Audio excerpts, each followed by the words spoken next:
Live atau siaran langsung TikTok Anies Baswedan jadi tren di media sosial atau medsos. Gaya kampanye kekinian ini jadi jurus ampuh menggait hati kaula muda.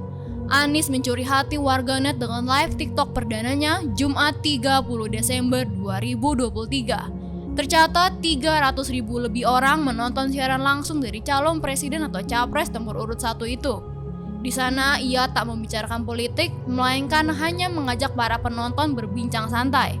Potongan video siaran itu rupanya dibawa ke platform X dan menjadi trending topik di sana. Gaya Anies membawakan live disebut mirip dengan idol Korea dan direspons bagus oleh para K-popers. Akun Anies Bubble pun muncul di X sebagai akun penggemarnya. Dalam waktu 3 hari, akun yang ditulis dengan huruf Hangul ini memiliki 65.000 followers. Para K-popers itu juga membuatkan foto booth event di akun itu dan melabeli Anies dengan nama bergaya Korea, Park and Nice. Mahfud MD pun tak ketinggalan. Calon wakil presiden atau cawapres pendamping Ganjar Pranowo ini juga menggelar live TikTok bertema resolusi 2024 di malam pergantian tahun 2023-2024. Sekalipun viewersnya belum sebanyak Anies, namun Mahfud juga mendapat respon positif dari warganet. Direktur Eksekutif Parameter Indonesia sekaligus pengamat politik Universitas Islam Negeri atau UIN Syarif Hidayatullah Adi Prayitno mengatakan, interaksi dengan penggiat medsos sejatinya bisa digunakan sebagai upaya untuk menaikkan elektabilitas. Menurutnya, Anies sukses melakukan hal ini. Ini semacam cocok tanam demi elektabilitas. TikTok selama ini dikuasai Prabowo.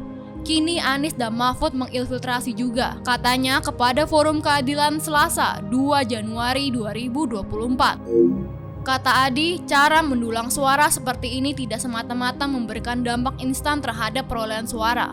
Perlu kerja keras dan upaya lanjutan untuk memprosesnya.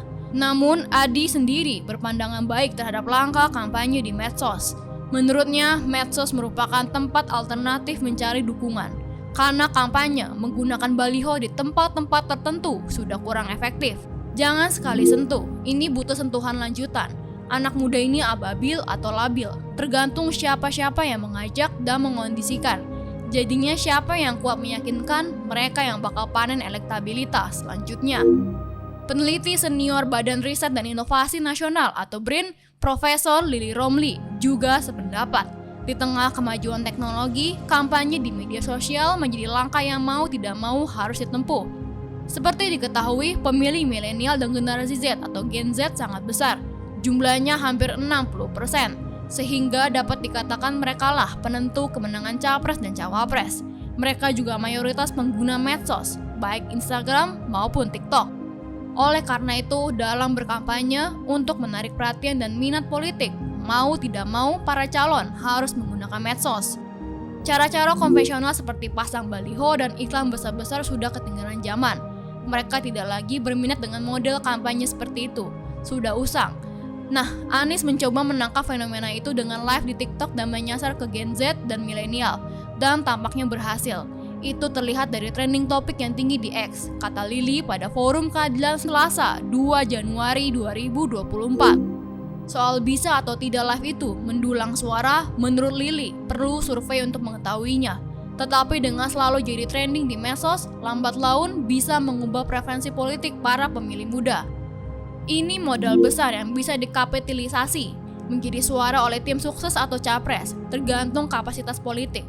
Mereka dapat mengubah dari suara di medsos menjadi pemilih di kotak suara, from voice to choose, terangnya.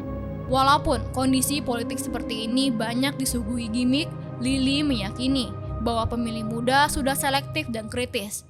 Jika gimmick yang disuguhkan mengena dan disukai kalangan anak muda, maka akan berdampak positif untuk menjadi suara. Jika tidak, tentu akan menjadi blunder. Mestinya memang dalam kampanye yang utama itu penyampaian program-program, bukan sekedar gimmick, sehingga ada pendewasaan politik, ada pendidikan politik bagi publik, termasuk kepada kaum milenial dan Gen Z, pungkasnya.